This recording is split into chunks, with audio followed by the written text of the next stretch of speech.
yang sangat bersejarah. Yang kami yang pekerja Sinode GKI di tanah Papua.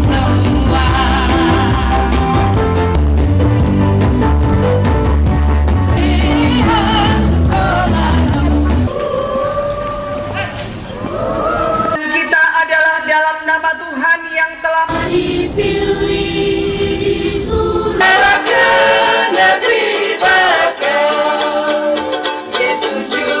Berdiri di tempat peletakan batu pertama.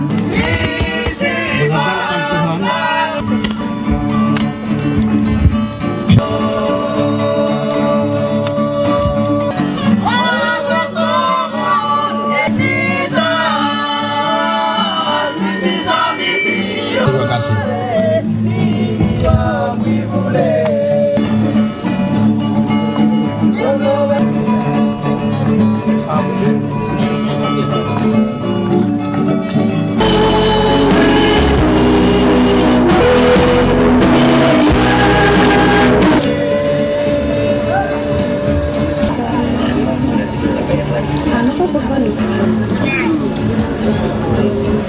Kitab Kudus Perjanjian Lama, Yunus pasal 3, ayat pertama hingga ayatnya yang ke-10, tema kita yang diarahkan oleh Sinode GKI di Tanah Papua, pertobatan mendatangkan keselamatan.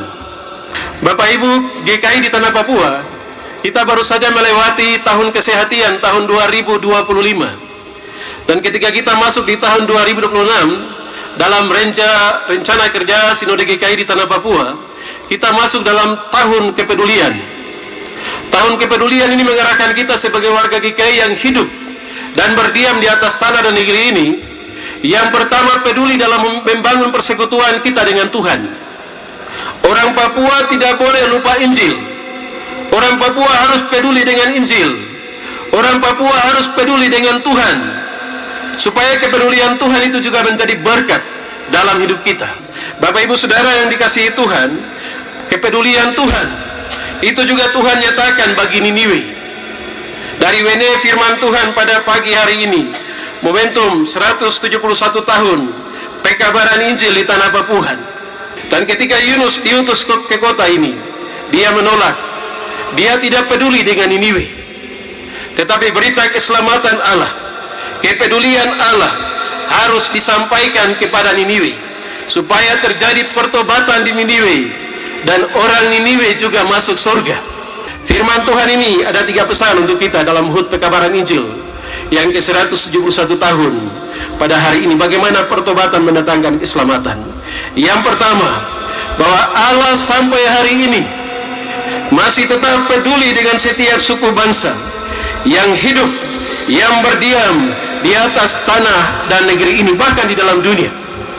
Karena itu sebagai anak-anak Tuhan kita juga diminta, kita mau gubernur kah, mau bupati kah, mau anggota MRP kah, anggota dewan kah, seperti raja di Niniwe memerintahkan masyarakat untuk melakukan doa rekonsiliasi pemulihan demi pertobatan kota Niniwe.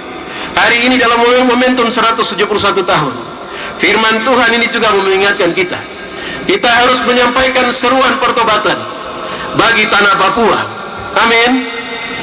Supaya Papua diberkati, supaya Papua dipulihkan, supaya ada damai dan sukacita di atas tanah dan negeri ini.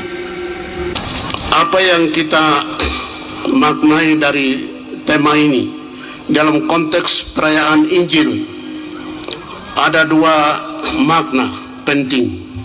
Mengajak kita belajar dari sejarah pekabaran Injil di tanah Papua. Pertama, bahwa motivasi dan tujuan pekabaran Injil adalah supaya bangsa Papua bertobat demi memperoleh keselamatan. Itulah yang juga kita ketahui dari pengalaman Yunus dalam bacaan Alkitab hari ini. Allah menghendaki pertobatan orang Niniwe kedua. Orang Niniwe kedua, bahwa pertobatan yang dimaksud di sini bukan saja merupakan sebuah peristiwa masa lampau, tetapi juga harus menjadi peristiwa masa kini. Dalam konteks masa kini, pertobatan itu harus diterjemahkan dalam berbagai aspek kehidupan seperti spiritual, sosial, budaya, ekonomi, dan politik, dan ekologi yang sementara terancam.